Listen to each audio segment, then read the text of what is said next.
Assalamu alaikum. Welcome to my YouTube channel NPTEL classes. I am Umar Wani, your chemistry detective, and today I will try to solve the mystery of this chemistry problem. इस problem में आपको कुछ salts दिए गए हैं। Salts का composition है पहले सिल्वर क्रोमेट, उसके बाद बैरियम क्रोमेट, उसके बाद फेरिक हाइड्रोक्साइड, उसके बाद लेड क्लोराइड, उसके बाद मर्क्यूरस आयोडाइड। हर एक सॉल्ट का solubility product at room temperature 298 kelvin दिया गया है। सॉल्युबिलिटी प्रोडक्ट के वैल्यूज है for silver chromate 1.1 into ten raise for -12, barium chromate के लिए 1.2 into ten raise for -10, ferric hydroxide के लिए 1 into ten raise for -38, lead chloride के लिए 1.6 इंटू टेरेस फॉर -5 और मर्क्यूरस क्लोराइड के लिए 4.5 इंटू टेरेस फॉर -29। 5 सॉल्ट्स दिए गए हैं। इन 5 सॉल्ट्स के सॉल्युबिलिटी प्रोडक्ट का वैल्यू दिया गया है एट रूम टेम्परेचर। अब हमें कुछ अननोन पैरामीटर्स को आंसर करना है। पहले आपको निकालनी है सॉल्युबिलिटी प्रोडक्ट और सॉल्युबिलिटी के दरमियान रिलेशन फॉर ईच सॉल्ट। उसके बाद सॉल्युबिलिटी को एक्सप्रेस करना है इन टर्म्स ऑफ सॉल्युबिलिटी प्रोडक्ट, ताकि आप सॉल्युबिलिटी हर एक की सॉल्युबिलिटी का वैल्यू निकालो। उसके बाद मोलर कंसंट्रेशन ऑफ केटैन कितना होगा और मोलर कंसंट्रेशन ऑफ एनएन कितना होगा। गिवन नॉन पैरामीटर है सिर्फ nature of salt and it's solubility product at room temperature. Unknown parameter जो आपको निकालना है, आपको अननोन पैरामीटर एक निकालना है हर एक सॉल्ट की solubility at this room temperature और molar concentration of cation and anion present in its solution. मगर उसके लिए आपको पहले आइडेंटिफाई करना है टाइप ऑफ सॉल्ट। वंस आप आइडेंटिफाई कर पाओगे टाइप ऑफ सॉल्ट, उसके बाद ही आप के माइंड में आएगी इस टाइप ऑफ सॉल्ट के लिए relation between solubility product and solubility क्या है। फिर सॉल्युबिलिटी प्रोडक्ट दिया है, सॉल्युबिलिटी को आप निकाल सकते हो। इसलिए पहला सॉल्ट मैं उठा रहा हूं सिल्वर क्रोमेट। सिल्वर क्रोमेट की एक फार्मूला यूनिट में 2 सिल्वर कैटायंस है और 1 क्रोमेट एनएन है, इसलिए ये A2B टाइप ऑफ सॉल्ट है।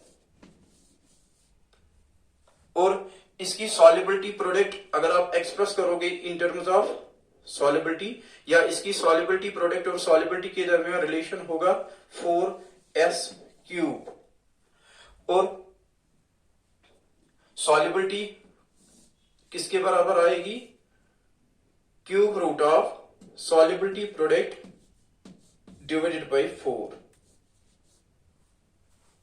और मोलर कंसंट्रेशन ऑफ कैटैन कितना होगा, twice its solubility. Molar concentration of anion होगा equal to its solubility. Salt की जो सॉल्युबिलिटी है, सॉल्ट की अगर सॉल्युबिलिटी है S, molar concentration of cation होगा 2s, क्योंकि इसके एक फार्मूला यूनिट में 2 कैटैन्स है, और मोलर कंसंट्रेशन ऑफ एनएन होगा S ही।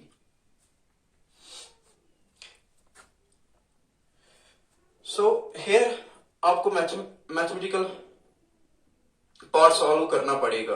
आपको KSP का वैल्यू सब्स्टिट्यूट करना है 1.1 इंटू टेरेस फॉर -12, उसको डिवाइड करना है 4 से, फिर उसका क्यूब रूट निकालना है, आपको निकलेगी इसकी सॉल्युबिलिटी का वैल्यू, और वो मैंने कैलकुलेट करके रखा है। इसकी सॉल्युबिलिटी का वैल्यू निकलता है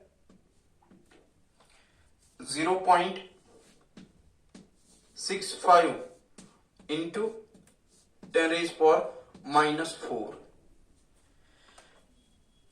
अब कैटैन की मोलर कंसंट्रेशन कितनी होगी, इसका डबल 2s, वो भी मैंने कैलकुलेट कर रखा है। ये निकलता है 1.3 इंटू 10⁻⁻⁴। और NN की मोलर कंसंट्रेशन होगी equal to its solubility that is 0.65 into 10⁻⁴। अब इसी तरह ये दूसरा सॉल्ट है बेरियम क्रोमेट। पहले हम देखेंगे इसका टाइप क्या है ताकि हमें आइडिया मिले इसकी सॉल्युबिलिटी प्रोडक्ट और सॉल्युबिलिटी के दरमियान क्या रिलेशन है। इसके एक फार्मूला यूनिट में एक कैटेन है और एक एनएन है। कैटेन है बेरियम 2 पॉजिटिव, एनएन है क्रोमेट 2 नेगेटिव, इसलिए ये AB टाइप ऑफ सॉल्ट है। और AB टाइप ऑफ सॉल्ट के लिए सॉल्युबिलिटी प्रोडक्ट बराबर होता है S² और सॉल्युबिलिटी किसके बराबर होगा? Square root of KSP solubility product. Molar concentration of cation होगा equal to its solubility, molar concentration of anion भी होगा इक्वल टू इट्स सॉल्युबिलिटी, क्योंकि इसकी एक फार्मूला यूनिट में एक कैटायन है और एक एनएन है। सॉल्युबिलिटी प्रोडक्ट का वैल्यू दिया है, आप सॉल्युबिलिटी निकाल सकते हो और सॉल्युबिलिटी प्रोडक्ट का वैल्यू दिया है 1.2 इंटू 10⁻⁻10। फिर आपको 1.2 इंटू 10⁻⁻10 का स्क्वायर रूट निकालना है, वो देगा आपको इस सॉल्युबिलिटी।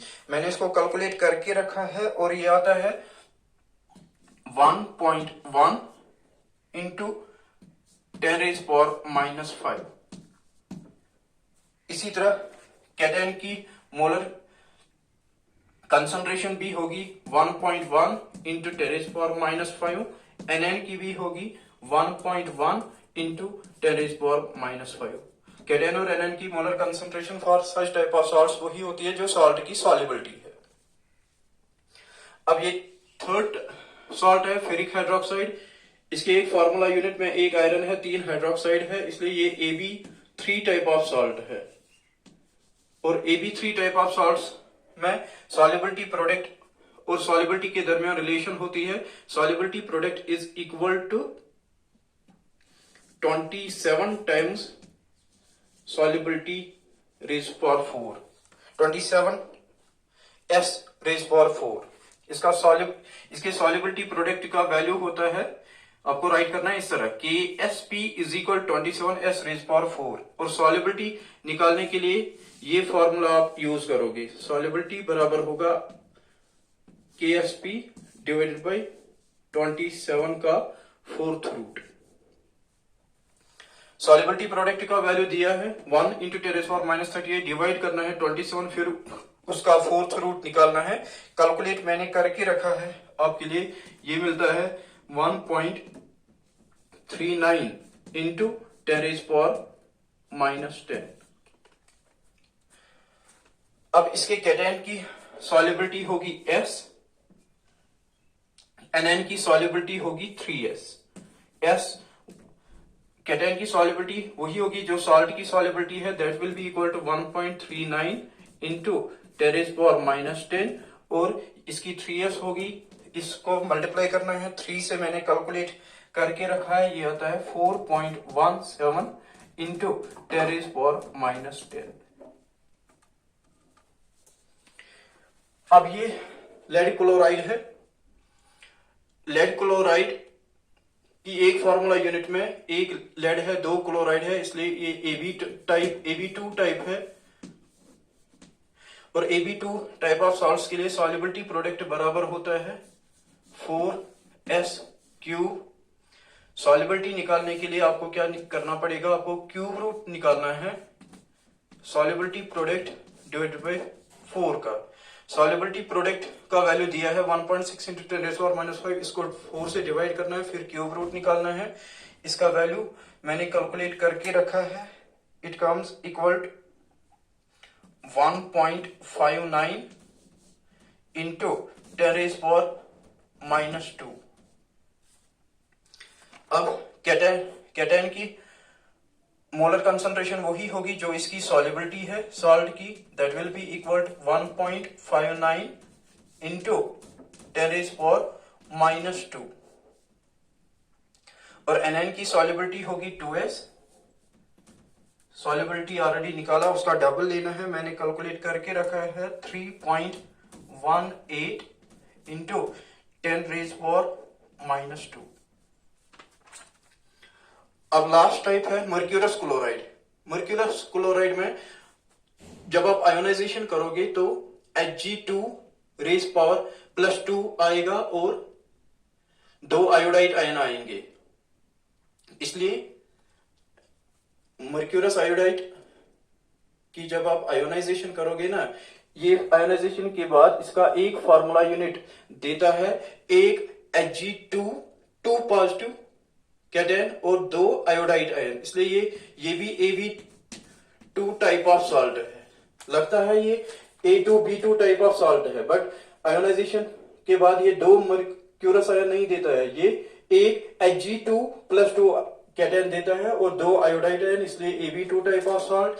इसमें भी सॉल्युबिलिटी प्रोडक्ट बराबर होगा 4s³ और s सॉल्युबिलिटी निकलेगा cube root of solubility product divided by 4। Solubility product का वैल्यू दिया है 4.4 इंटू 10⁻⁻29। सब्स्टिट्यूट करना है इधर, फिर डिवाइड करना है 4, फिर क्यूब रूट निकालना है। मैंने कैलकुलेट करके रखा है, ये आता है 2.24 इंटू 10⁻⁻10 और इसके कैटन की मोलर कंसंट्रेशन होगी वही जो सॉल्युबिलिटी है S, वो होगा 2.24 इंटू 10⁻⁻10 और एनएन की होगी 2s, मोलर कंसंट्रेशन होगी 2s, ट्वाइस ऑफ इस सॉल्युबिलिटी, और ये कैलकुलेशन के बाद आता है 4.48 इंटू 10⁻⁻10।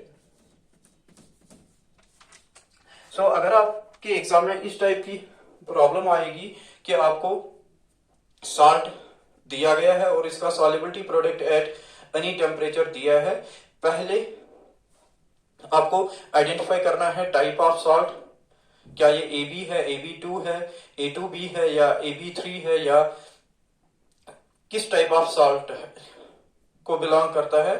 अकॉर्डिंगली आपके माइंड में आएगी relation between its solubility product and solubility, वो राइट करनी है। फिर सॉल्युबिलिटी निकालने के लिए, इस सॉल्ट की सॉल्युबिलिटी निकालने के लिए आपको इक्वेशन राइट करनी है इसकी सॉल्युबिलिटी की in terms of its solubility product. फिर मैथमेटिकल पार्ट सॉल्व करके आपको मिलेगी इस सॉल्ट की solubility, that is molarity, moles per litre.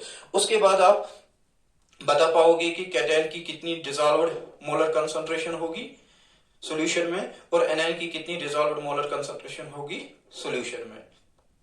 बस आज की इस शॉर्ट सेशन में इतना ही। Thank you, take good care of yourself, Allah Hafiz.